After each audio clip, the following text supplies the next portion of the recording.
10 years. 10 years I lived, I fell in love, I got married, I laughed, I cried, I fought, I made up. 10 years I thought my life was real. Until one day, behind a picture frame, I found a camera. Then another one. Then 10 more. And when I discovered the truth, when I found out my husband was an actor, my friends were actors, everything was a show, and millions of people had been watching my life for 10 years. My world ended, because I was the only real person in this show, and I never knew. Listen, baby. Sit down and don't move. Because what I'm about to tell you is going to shatter everything you think you know about reality, about trust, about the life you're living right now. This is a story about the biggest betrayal imaginable. A betrayal so complete, so total, that when I discovered it, I questioned whether anything in my life had ever been real. And I need you to hear every word, honey. Because somewhere out there, this could be happening to someone else. And they need to know they're not alone. They need to know they're not crazy. My name is Eve. I'm 35 years old, and 3 months ago I discovered that my entire life for the past 10 years had been a lie. A performance. A reality show watched by millions of people around the world. And I was the only one who didn't know. Let me take you back to the beginning. 10 years ago, I was 25. Fresh out of graduate school with a degree in literature, working at a small bookstore in downtown Portland, living in a tiny studio apartment, single, lonely, ordinary. That's when I met Daniel. He came into the bookstore one rainy afternoon looking for a first edition Hemingway. Tall, handsome, charming smile, kind eyes. We talked for 2 hours about books, about life, about dreams. When he asked for my number, I gave it to him without hesitation. And baby, when he called me the next day, I felt like the luckiest woman alive. Our relationship was like a fairy tale. He was everything I'd ever wanted. Attentive, romantic, thoughtful. He'd leave little notes in my apartment, surprise me with flowers, take me on spontaneous weekend trips. He said I was special, that he'd never met anyone like me, and I believed him. God, I believed every word. 6 months later, he proposed. On a beach at sunset, just like in the movies. Got down on one knee with a ring that must have cost a fortune.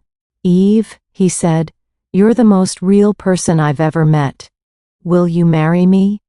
I said yes, through tears of joy, thinking I'd found my soulmate, my person, my forever.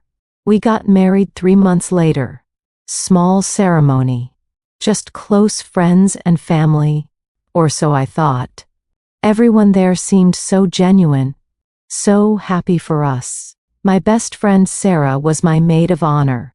Daniel's brother Mark was his best man. His parents were warm and welcoming. My parents, they'd passed away years earlier, but Daniel's family made me feel like I finally had one again. It was perfect. Too perfect. But I didn't know that yet. We moved into a beautiful house in the suburbs.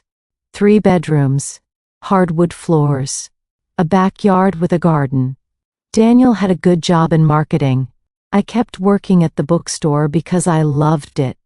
We settled into married life like we'd been doing it forever. Morning coffee together, date nights every Friday, lazy Sundays in bed.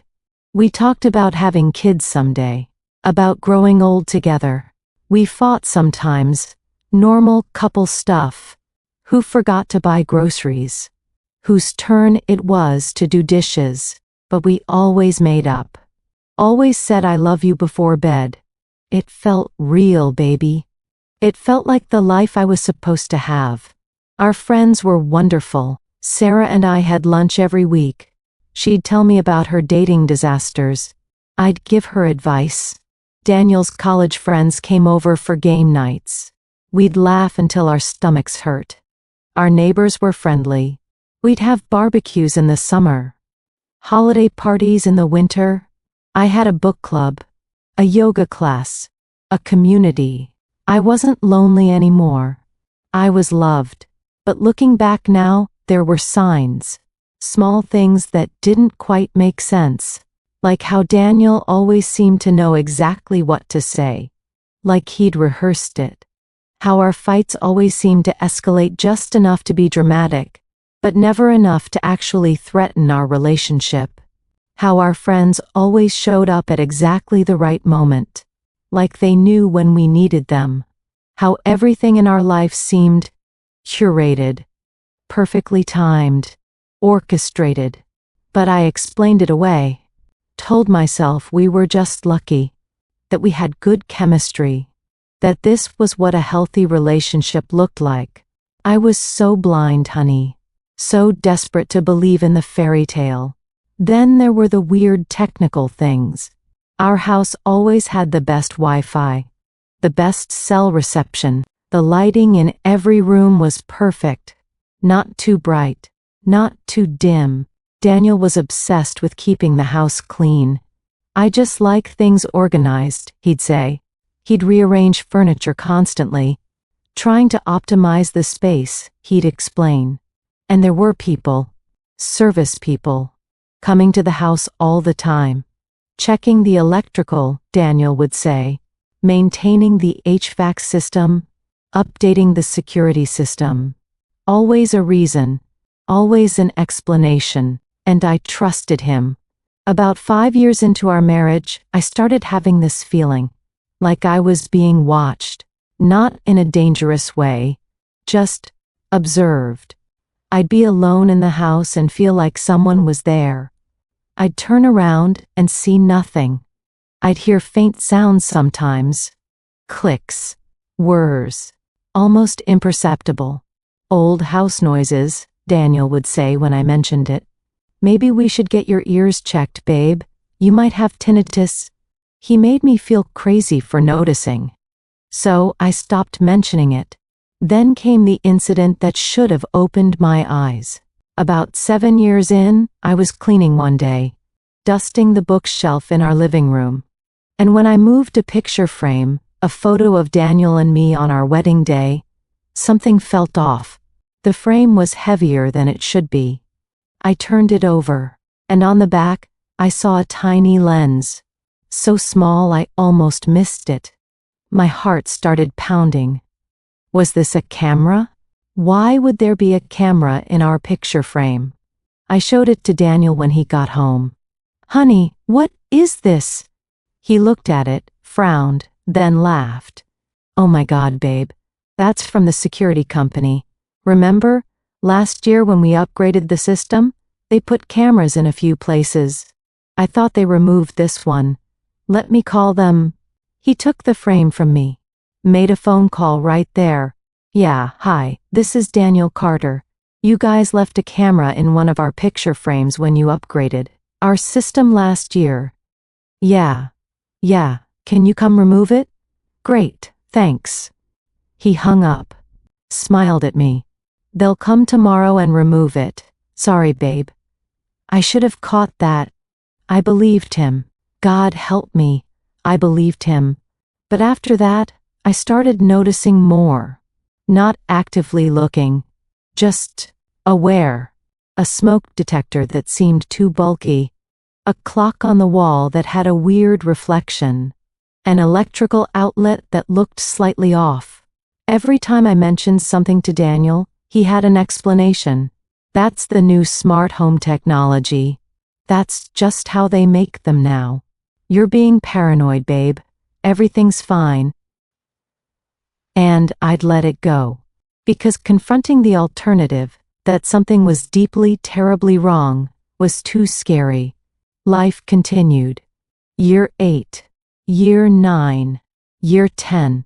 We celebrated anniversaries. Took vacations. Had fights and makeups. I got a promotion at the bookstore. Daniel got promoted at work. We talked about starting a family. Decided to wait another year. Everything was normal. Until 3 months ago. It was a Tuesday morning. Daniel had left for work. I'd called in sick because I had a migraine. I was lying on the couch with an ice pack on my head when I heard it.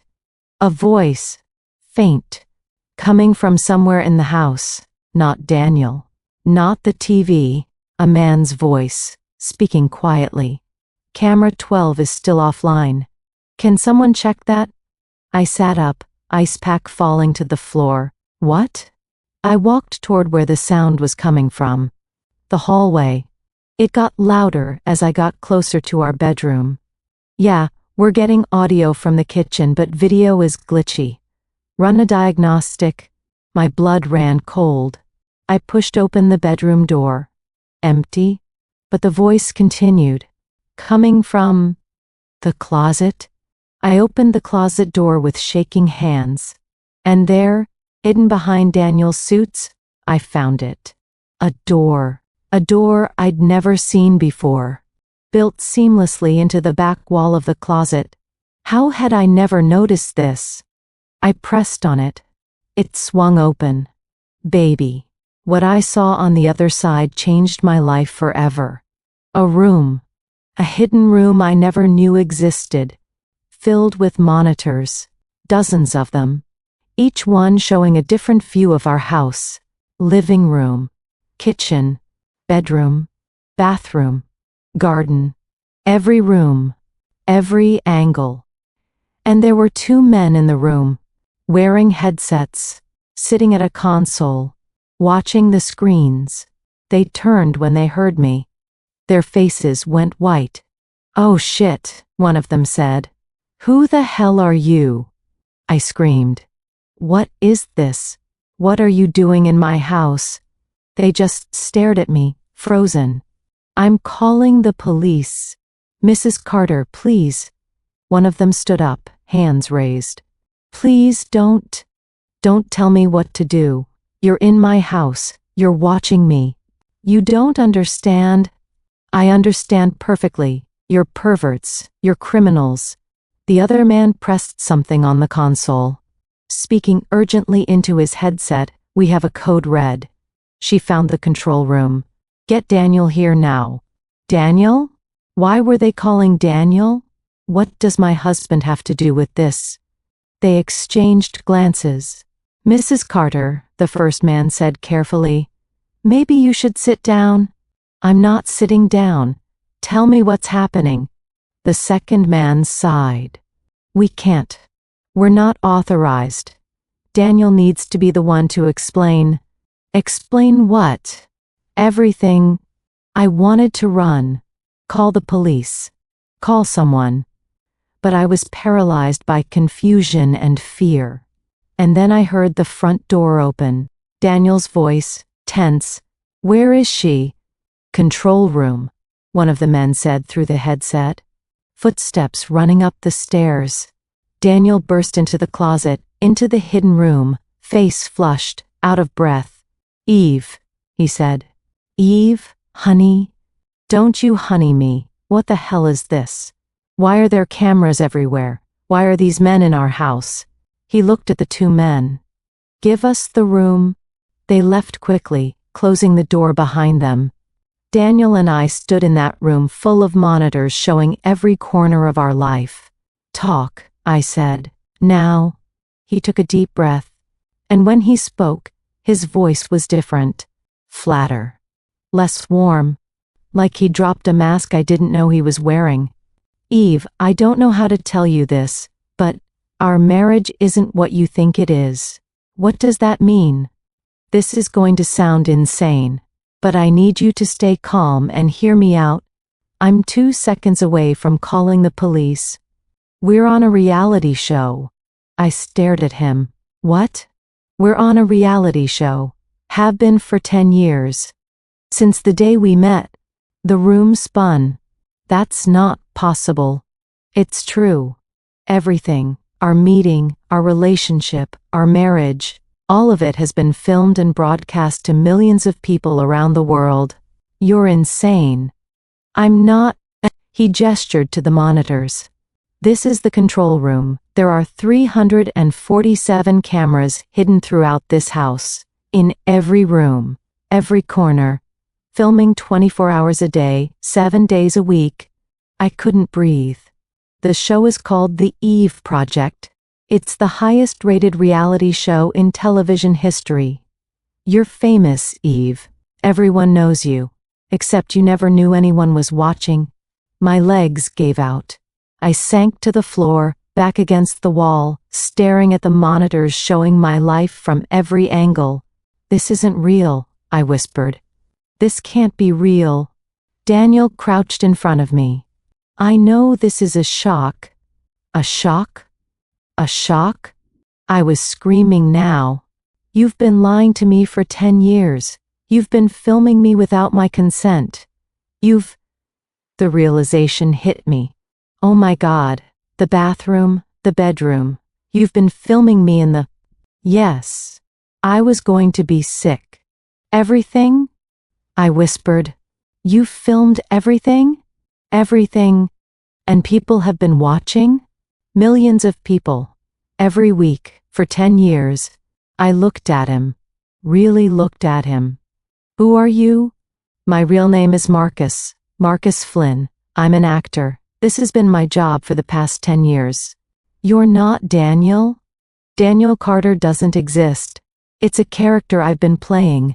And us? Our marriage? It's real legally. We really got married. But it's a performance. I've been acting. The whole time, every memory I had was a lie. Every kiss, every conversation, every intimate moment, all of it performed for an audience I never knew existed. Sarah? I asked, my voice breaking. My best friend Sarah? Actress. Her real name is Jennifer. Mark, your brother? Actor. Not my real brother. Your parents? Actors. The bookstore? My job? Part of the show. The customers, your coworkers, all actors or vetted people who signed NDAs. The neighbors? The book club? All actors. All part of the show. Eve, everyone you've interacted with for the past 10 years has been part of the production, except for random people in public, and even then, we controlled where you went. I was living in a prison I didn't know existed. A beautiful, comfortable, carefully constructed prison. Why? I whispered. Why me? Daniel, Marcus, whoever he was, sat down against the opposite wall.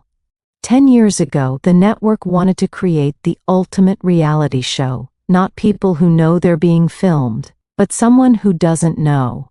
Someone living a completely authentic life while the world watches. That's illegal. It should be. But you're not technically in the United States. This house, this neighborhood, it's all on private property owned by the network. Technically its own jurisdiction. The laws are complicated. How is that possible? Money, Eve. A lot of money. This show generates billions in revenue, enough to buy politicians, lawyers, judges, enough to create its own little world. How did you choose me? He looked uncomfortable. You were perfect. 25. No close family. Few real friends. Working a dead-end job. Lonely. You were vulnerable. Easy to isolate. And you're likable. Genuine. The audience fell in love with you immediately. I was chosen because I was alone in the world. Because no one would notice if I disappeared into a fake reality. I want out, I said. Right now. This is over. Marcus shook his head slowly. It's not that simple. Yes, it is. This is kidnapping, false imprisonment. I'm calling the police and walking out that door. Eve, if you leave, you'll be sued for breach of contract. What contract? I never signed anything. Actually, you did. Multiple times. They're buried in documents you signed over the years. Lease agreements, insurance papers. You signed legal documents that, while deliberately vague, technically give the network permission to film you. That's not consent. I didn't know what I was signing. I know. And a good lawyer might be able to fight it. But the network has better lawyers. And while you're fighting them in court, they'll release every piece of footage they have. Everything. 10 years of your life. The intimate moments. The private moments. Everything you thought was yours alone. They had me trapped. I sat on that floor for what felt like hours, staring at the monitors showing my fake life, my fake house, my fake marriage, my fake friends. Everything I thought was real, displayed on screens for entertainment. How much? I finally asked. How much have people seen? Marcus hesitated. Everything meaning every moment, every conversation, every fight, every intimate moment. It's edited for broadcast, but subscribers can access the full raw footage. 24/7 live streams of every room. My stomach turned. People watched me. In the bedroom? Yes. In the bathroom? Yes. Getting dressed, showering, crying alone? Yes, Eve. Everything. I was going to vomit. How many people? The weekly broadcast has about 50 million viewers worldwide. The subscriber service, the live feeds and archives, has about 8 million paying members. 50 million people knew my life better than I knew it myself. 8 million people paid money to watch me live like I was an animal in a zoo. What do they think? I asked. The viewers, what do they think about me? Marcus looked uncomfortable. You're beloved, genuinely. People relate to you, root for you. They've watched you grow for 10 years. You're like America's sweetheart. Don't call me that. I'm just telling you the truth. The truth? You don't know what truth means. I stood up, rage flooding through me. You've spent 10 years lying to me, pretending to love me, sleeping with me under false pretenses. Eve, do you even like me? Or was that acting too? He stood up slowly. It started as acting, but it became complicated. Complicated how? I wasn't supposed to care about you, none of us were, but you're exactly who you appear to be, kind, genuine, real, and spending 10 years with someone like that. It changes you. So you developed real feelings for the woman you were deceiving? How noble. I'm not asking for sympathy. Good. Because you're not getting any. I walked out of the control room, down the stairs, through the living room. I thought I knew. And I started looking, really looking. Once you know the cameras are there, you can see them everywhere. The smoke detector in the corner, lens hidden in the LED light, the decorative vase on the mantel, camera in the flowers, the mirror in the hallway, two-way glass. Every clock, every picture frame, every seemingly innocent object was watching me. Marcus followed behind me silently as I discovered my prison. The bathroom, I said, opening the door. Where are they? He pointed. Shower head, light fixture, towel hook, mirror. 4 cameras in one bathroom. The bedroom? 6 cameras. Different angles. I walked in. Our bedroom, where I'd slept for 10 years thinking I was safe and private. Did you watch? I asked. Did you know people were watching us? Yes. And you did it anyway? It's my job, Eve. Your job is to sleep with someone without their real consent? That's called rape. He flinched. Legally, you consented when you signed. Don't you dare hide behind those fake documents. You know what this is. You know what you've been doing to me. I ran. Out of the house. Into the backyard. But even there I found them. Cameras hidden in the garden lights. In the birdhouse. In the trees. Nowhere was safe. Nowhere was mine. I sank to my knees in the grass and screamed. Screamed until my throat was raw and I had no voice left. Marcus stood in the doorway, watching me fall apart. For the audience. Because that's what this was. This moment, my breakdown, my discovery, my devastation. This was the season finale they'd been building toward for 10 years. When I finally stopped screaming, I stood up, walked back inside, looked directly at one of the cameras. "I know you're watching," I said to the lens.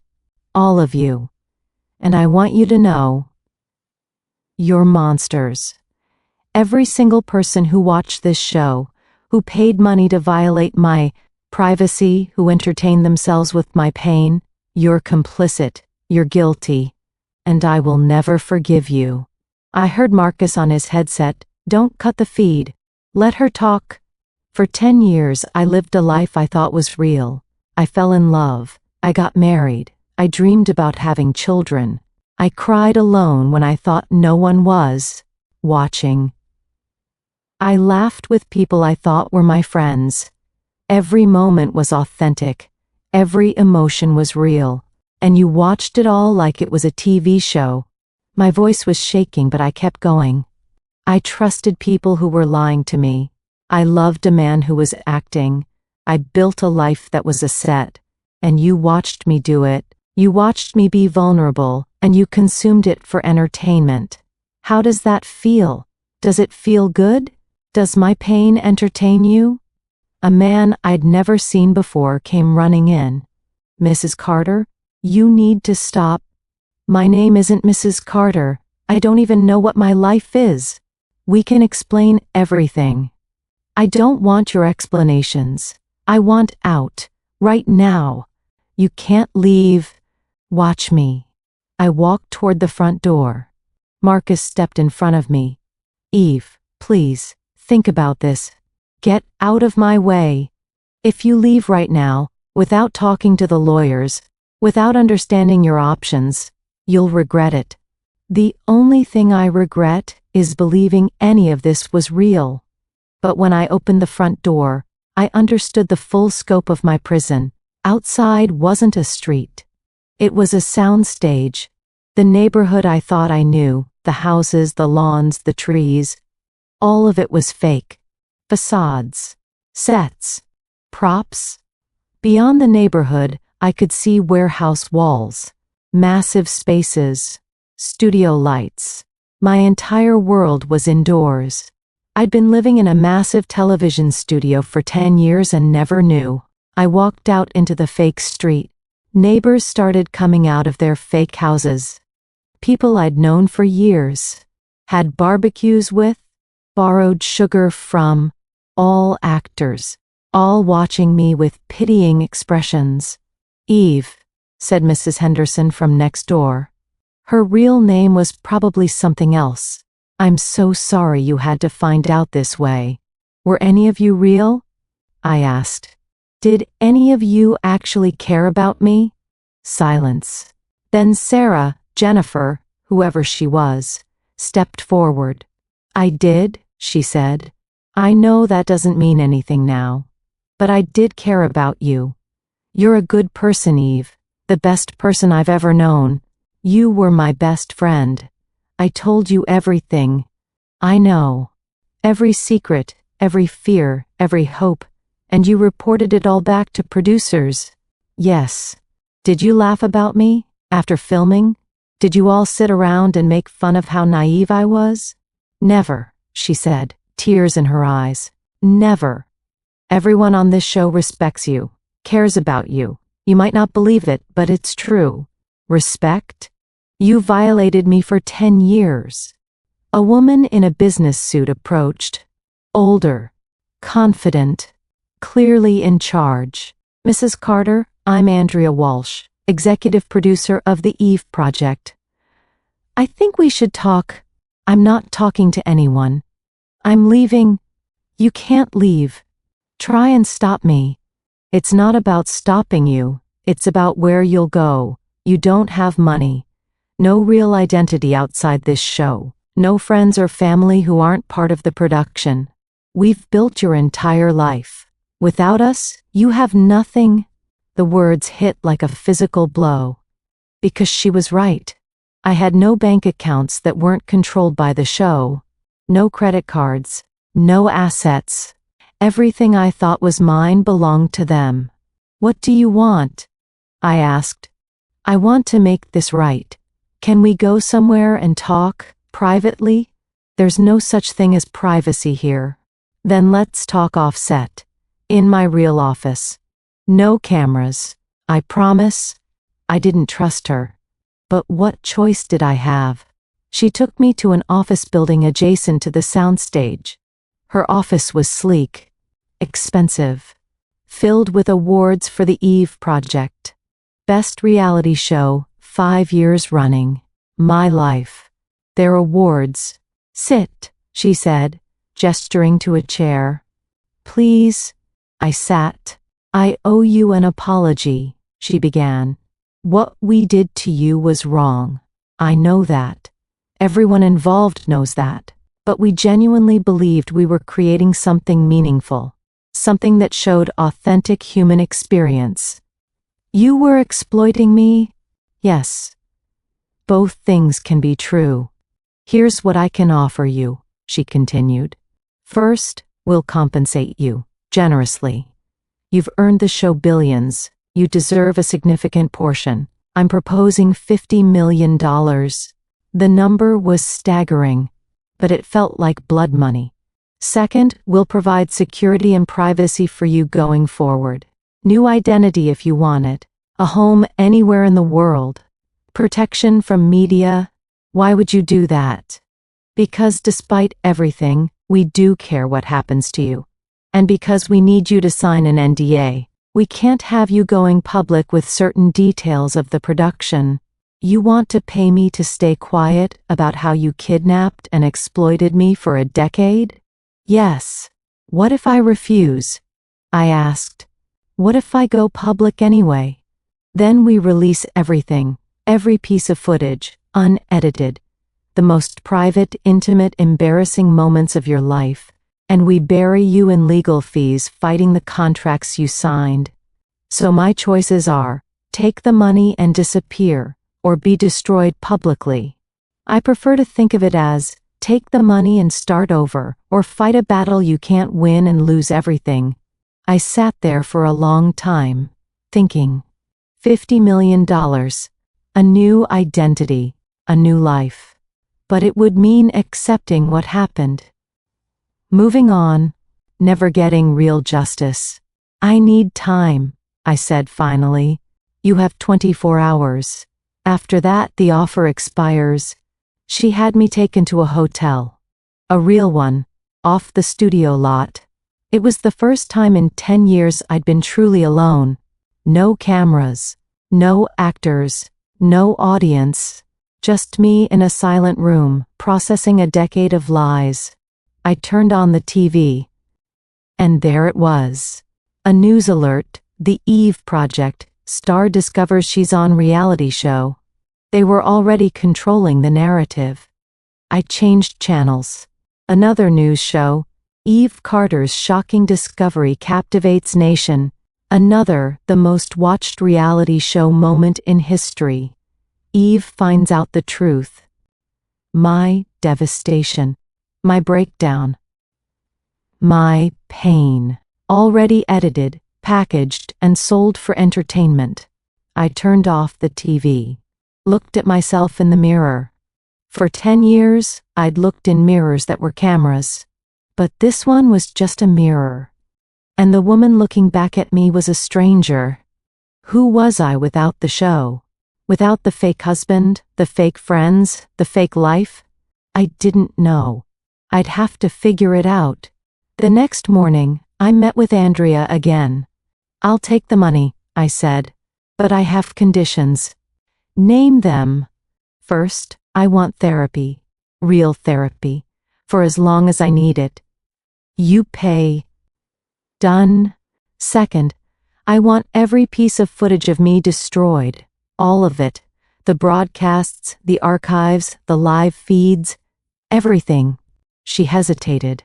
That's complicated. The footage is worth. I don't care what it's worth. That's my condition. My life isn't your property. We can stop producing new content. But the existing footage? Destroyed, or no deal. She was quiet for a long moment. I'll take it to the network. But I can't promise anything. It took 3 weeks of negotiations. In the end, they agreed to most of my terms. $50 million. All current footage destroyed. Though they kept the rights to the already broadcast episodes. New identity, new passport, new life, and an NDA that prevents me from discussing specific production details. But they couldn't stop me from telling my story. Not the how. I can't tell you exactly how they built the set or managed the production. But the what, the emotional truth of what they did to me, that's mine to tell. Marcus, Daniel, whoever he was, tried to see me before I left. I'm sorry, he said through the door of my hotel room. I wouldn't let him in. For what it's worth, I'm sorry. Do you love your wife? I asked. Your real wife? I don't have a wife. I've been living this role for 10 years. It's all I know. Then I'm sorry for you too. I never saw him again. It's been 3 months since I left. I live in a small town now. Real town. Real people. I work at a library. I have a small apartment. A cat named Reality. I know, it's on the nose, but it makes me smile. I go to therapy twice a week. I'm slowly learning how to trust again. How to believe that the people around me are real. It's hard. I still sometimes look for cameras. Still wonder if someone's watching. But slowly I'm healing. The show was canceled after I left. They tried to continue with the new star, someone else who didn't know they were being filmed. But the backlash was too intense. Protests, boycotts, legal challenges. The network shut it down. It's over. I won in a way. But I also lost 10 years of my life. People ask me sometimes, do you regret it? Would you go back and change it if you could? And baby, the answer is complicated. I regret the violation, the lies, the exploitation, but those 10 years, even though they were built on deception, they shaped me. They made me who I am. The love I felt was real, even if the person I loved wasn't. The joy I experienced was genuine, even if the circumstances were manufactured.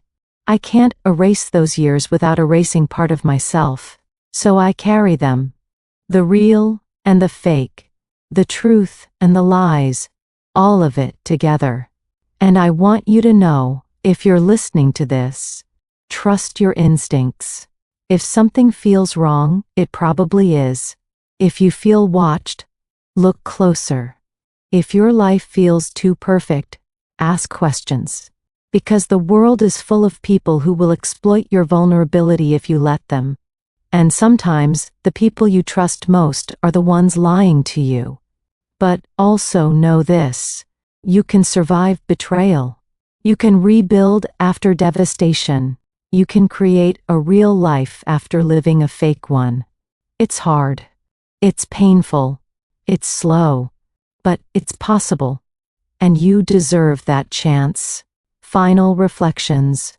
Reality is precious. Don't let anyone steal it from you. Privacy isn't just a right. It's essential to being human. The people who exploit you will always find ways to justify it. Don't believe them. Trust takes years to build and seconds to destroy. Choose carefully who you give it to. Your pain is not entertainment. Your vulnerability is not content. You are not a product. Healing is possible, but it requires leaving behind everything fake, even if it felt real. Money can't buy back time, or dignity, or truth, but it can buy freedom to start over. Sometimes the only way to win is to walk away, even when walking away means losing everything you thought you had.